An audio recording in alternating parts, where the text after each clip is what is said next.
Pemirsa, malam ini timnas U23 akan bertanding melawan tim Uzbekistan. Uzbekistan bukan lawan yang mudah karena mereka berhasil mengalahkan Malaysia, Kuwait, Vietnam hingga Arab Saudi tanpa kebobolan 1 gol pun.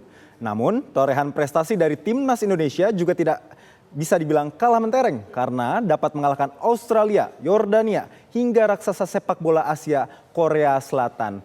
Lantas pemirsa, bagaimana prediksi kekuatan Indonesia untuk melawan Uzbekistan pada babak semifinal nanti malam? Saat ini kami sudah bergabung bersama analis sepak bola TV One, Faisal Kreb. Selamat pagi, Bung Selamat pagi, Faisal Kreb. Bung Ikra.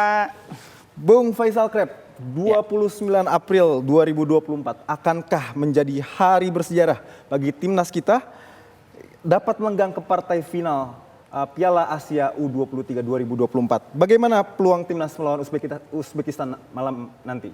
Ya Ikra, kalau kita berbicara peluang timnas kita di fase semifinal ini tentunya 4 tim yang tiba di babak semifinal ini mempunyai kekuatan yang sama.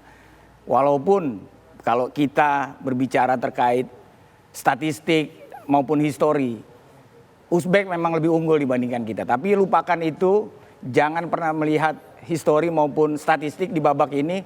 Tentunya kedua tim mempunyai peluang 50-50. Uzbek memang tampil sangat luar biasa di fase grup. Uzbek mampu mengalahkan Malaysia dengan 2-0, Kuwait dia bungkam 5-0.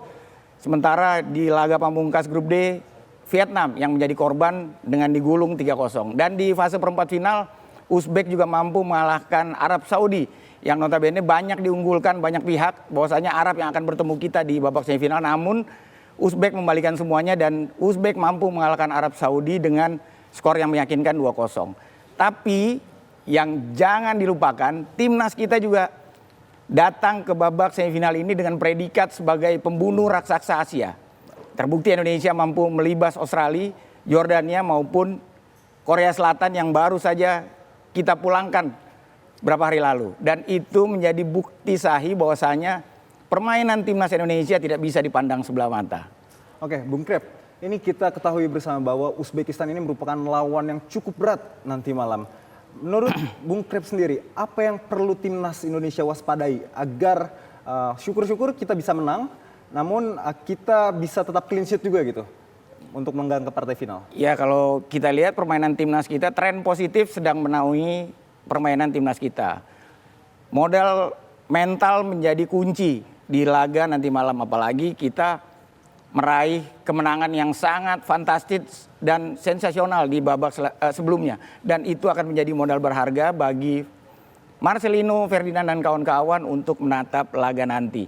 Dan tentunya kalau terkait apa saja yang harus diantisipasi atau maupun yang harus diwaspadai dari permainan Uzbek, mungkin Uzbek ini juga mempunyai permainan yang sama dengan pemain-pemain Eropa maupun gabungan dengan pemain-pemain dari Timur Tengah. Mereka punya speed dan power, mereka juga punya pressing yang kuat, dan mereka juga bermain dengan long pass dan kombinasi play. Open play-nya juga cukup baik ya. Dan cukup baik. Nah, itu terbukti mereka clean sheet kan. 12 gol dan 0 kemasukan. Dan itu menunjukkan bahwasanya permainan Uzbekistan sangat baik, baik itu dalam sisi menyerang maupun bertahan. Tapi saya yakin STY sudah punya formulasi yang akan dia terapkan pada laga nanti malam.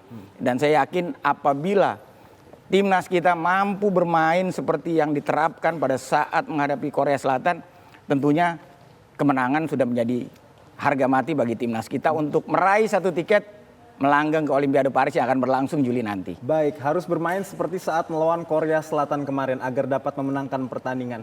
Tapi menurut Bung Kreb sendiri, siapa nih kira-kira pemain kunci timnas Indonesia yang akan membawa Indonesia ke partai final nanti malam? Mengingat nama Rafael Struijk ini harus absen karena akumulasi kartu kuning. Dan ada 2 nama di situ, penggantinya ada Hoki Caraka dan juga Ramadan Sananta. Menurut Bung Kreb sendiri seperti apa? Iya Ikra, kalau kita melihat absennya Rafael Struijk di laga nanti malam tentu akan mengurangi kekuatan timnas kita. Namun Sintayong pasti sudah menemukan solusi di lini depan siapa yang akan diturunkan pada laga nanti malam. Kalau menurut saya Ramadan Sananta malam nanti akan melakukan debutnya sebagai starter di laga saat berjumpa Uzbekistan. Tentu dua pemain ini mempunyai ciri yang berbeda dalam bermain. Mungkin kalau Rafael Struijk dia sangat oportunis dan stylish di 3/4 gawang lawan. Namun kalau Sananta dia mempunyai tipikal yang fighting spirit yang sangat luar biasa dan ngotot di lini depan.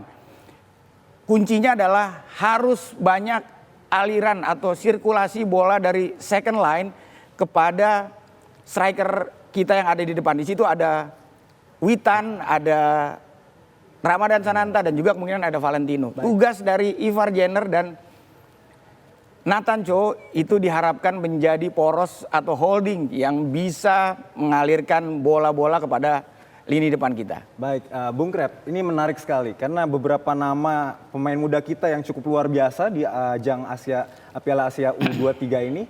Bagaimana jika kita bandingkan, Bung Krep, antara timnas kita, timnas Indonesia lini per lini dari mulai striker, pemain tengah dan juga pemain belakang nih dengan timnas Uzbekistan sendiri yang 12 yang sampai saat ini 12 gol tanpa kebobolan nih, Bang Krep. Ya, kalau kita lihat dari skema formasi komposisi pemain yang diturunkan oleh Sintayong di posisi penjaga gawang, Hernando sudah sangat membuktikan dirinya tidak tergantikan di bawah Mistar. Penampilannya sangat luar biasa. Dan itu terbukti pada saat kita menghadapi Korea Selatan beberapa waktu lalu. Di lini center back kita punya 3 trio lini belakang yang dihuni oleh Rizky Ridho, Komang Teguh, dan Justin Hubner. Di sisi kanan ini yang menjadi catatan buat saya. Belum ada pemain yang mungkin maksimal di sektor kanan ini. Rio Fahmi dan Fajar Fatur Rahman penampilannya masih belum stabil. Belum mengeluarkan kemampuan terbaik. Di sisi kiri tentunya Pratama Arhan sudah tidak tergantikan. Dan yang paling penting adalah di lini tengah. Kita punya dua holding gelandang, Ivar Jenner dan Nathan Cho Aon.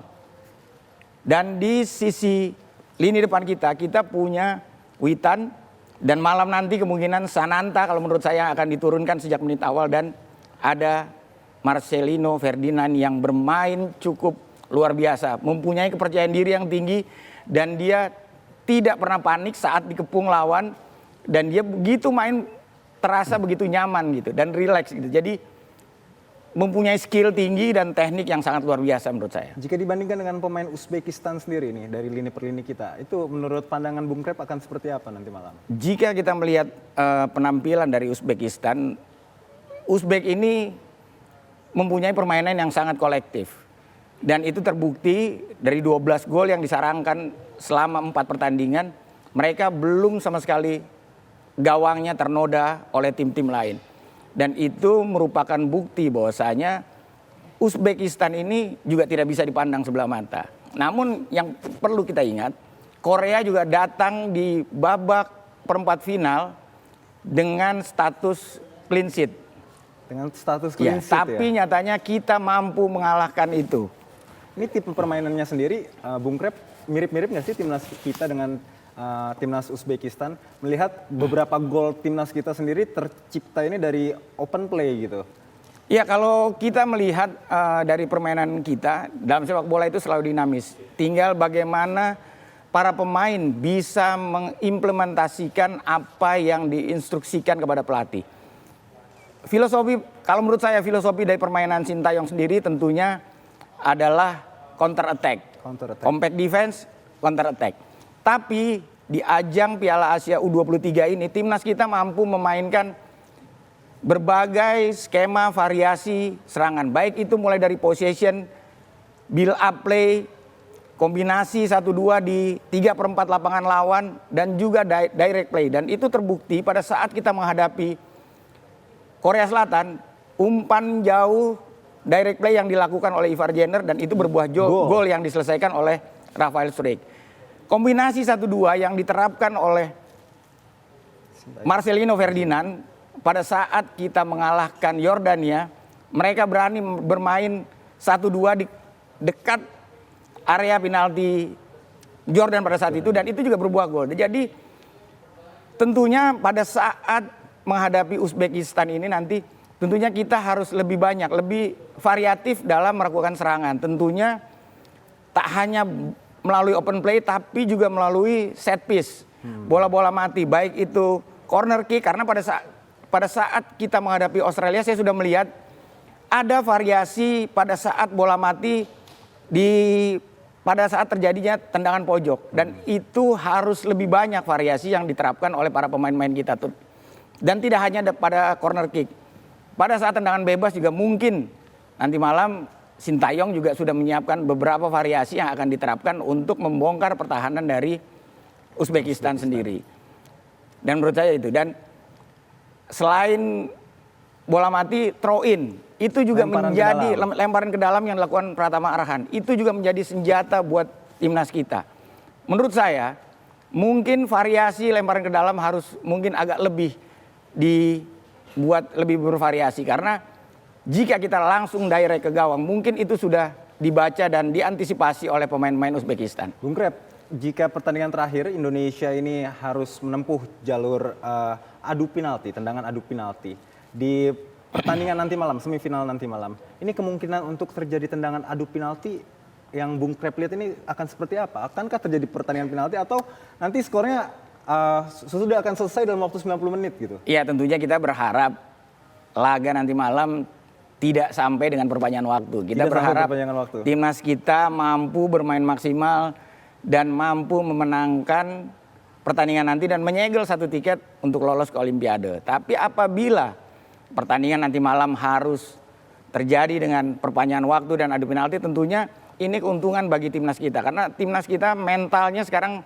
sedang meninggi. Baik. Dan kita punya pengalaman saat menghancurkan Australia di pertandingan perempat final lalu. Dan itu menjadi modal berharga.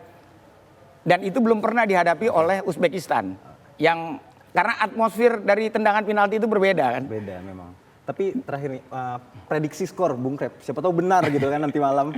Berapa nih antara Indonesia versus Uzbekistan? Tentunya saya nggak muluk-muluk lah kalau untuk skor. Iya, yang penting Indonesia mampu menang 1-0 dan lolos 1-0 ke Olimpiade Paris. Dan tentunya stadion tuah dari Stadion Abdullah bin Khalifah ini kemungkinan nanti malam semoga bisa memberikan tuahnya untuk memenangkan laga semifinal dan keuntungan bagi Indonesia. Dan juga jangan dilupakan supporter, 10.000 supporter atau 10.000 lebih supporter yang akan datang ke Stadion Abdullah bin Khalifah diharapkan akan membakar atau memberikan semangat dan motivasi bagi pasukan Garuda Muda ini untuk membungkam gerombolan Serigala Putih di laga semifinal nanti.